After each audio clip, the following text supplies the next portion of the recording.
அவர் என்ன வெறும் பழனிசாமின்னு நினைச்சிட்டீங்களா? சாதா பழனிசாமி அல்ல, தி கிரேட் 10 தோல்வி பழனிசாமி. 2019 இருந்து எல்லா தேர்தலையும் தோல்வியை தவிர எதுவும் காணாத மாவீரர். இப்படி ஒரு ஃபெயிலியர் கும்பல சேர்ந்து கொள்கையால இணைஞ்சிருக்கக்கூடிய திமுக கூட்டணி வீழ்த்த போறாங்களாம். காஞ்சிபுரம் கூட்டம் நினைக்கிறேன் 2 நாளைக்கு முந்தி எடப்பாடி பழனிசாமி 10 தோல்வி கண்ட பழனிசாமி திரு ஸ்டாலின் அவர்களே, 2011ஆம் ஆண்டு சட்டமன்ற தேர்தல் உங்க தந்தையும் உயிரோடு இருந்தார், நீங்களும் இருந்தீர்கள். 2 பேரும் இருந்து கூட எதிர்க்கட்சி வரிசையிலே அமர முடியவில்லை.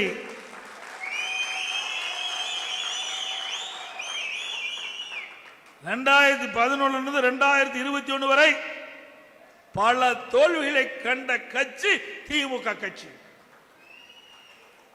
அது மட்டுமல்ல, இடைத்தேர்தல் நாங்குநேரி, விக்கிரவாண்டி 2 தேர்தலிலும் நான் முதலமைச்சர் அந்த காலத்தில் வென்று காட்டப்பட்ட கட்சி அண்ணா திமுக கட்சி.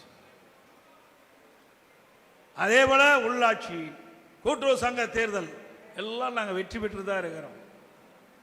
ஏதோ கால சூழ்நிலையின் காரணமாக நிறைவேற்ற முடியாத அறிவிப்புகள் எல்லாம் அறிவித்து கவர்ச்சிகரமாக பேசி மக்களை ஏமாற்றி ஆட்சியிலே அமர்ந்து விட்டீர்கள். இன்றைய தினம் நிலைமை என்ன? அரசு ஊழியர்கள் ஒரு பக்கம் போராட்டம், தூய்மை பணியாளர்கள் போராட்டம், செவிலியர்கள் போராட்டம், சத்துணவு அமைப்பாளர்கள் போராட்டம், விவசாயிகள் போராட்டம், போக்குவரத்து தொழிலாளர்கள் போராட்டம். இன்றைக்கு தமிழகம் போராட வேண்டிய சூழ்நிலை அந்த அமைப்புகள் எல்லாம் தள்ளப்பட்டு விட்டது. தமிழகம் ஒரு போராட்ட களமாக மாறிவிட்டது. இன்றைக்கு அவர்கள் கேட்கின்ற நியாயமான கோரிக்கை, 2021 சட்டமன்ற பொதுத் தேர்தலிலே திராவிட முன்னேற்ற கழகம் கொடுக்கப்பட்ட வாக்குறுதி திரு ஸ்டாலின் அவர்கள் வெளியிட்டிருக்கிறாங்க. அந்த வாக்குறுதி எண்ணை குறிப்பிட்டு அதைத்தான் நாங்கள் கேட்கின்றோம். நீங்கள் வாக்குறுதி கொடுத்தீர்கள், திராவிட முன்னேற்ற கழகம் வாக்குறுதி கொடுக்கப்பட்டது.